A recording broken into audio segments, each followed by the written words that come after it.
राधे राधे मित्रों, स्वागत है आपका गीता सार के अध्याय 8 में। अर्जुन श्री कृष्ण से ब्रह्मा और अध्यात्म के बारे में पूछते हैं।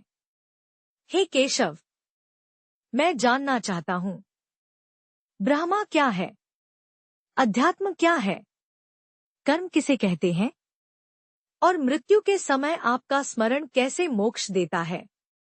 श्री कृष्ण स्मित के साथ। हे पार्थ, ध्यान से सुनो, मैं तुम्हारे सब प्रश्नों का उत्तर देता हूँ।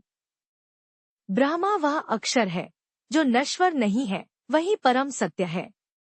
अध्यात्म का अर्थ है अपने आत्मस्वरूप को जानना।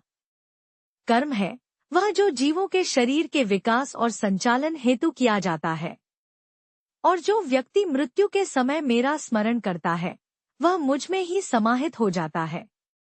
अर्जुन, लेकिन हे माधव, मृत्यु के समय मन तो विचलित हो जाता है, फिर कोई आपको कैसे याद कर सकता है। श्री कृष्ण, जो जीवन भर मेरा ध्यान करता है, जो मन और प्राण को संयमित करके भक्तिभाव से मुझे याद करता है, वह मृत्यु के समय भी मुझे नहीं भूलता। अर्जुन, हे योगेश्वर, जो मनुष्य किसी अन्य देवता की आराधना करता है वह क्या आपको नहीं पाता। श्री कृष्ण, हे अर्जुन, जो अन्य देवी देवताओं की पूजा करते हैं वो भी मुझे ही पूजते हैं, लेकिन अविधिपूर्वक, अज्ञानवश, क्योंकि मैं ही सर्व पूजा का मूल हूँ।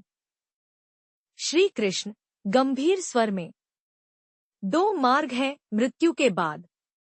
एक देवयान मार्ग, जहां आत्मा ब्रह्मलोक में जाती है और वापस नहीं आती, मोक्ष।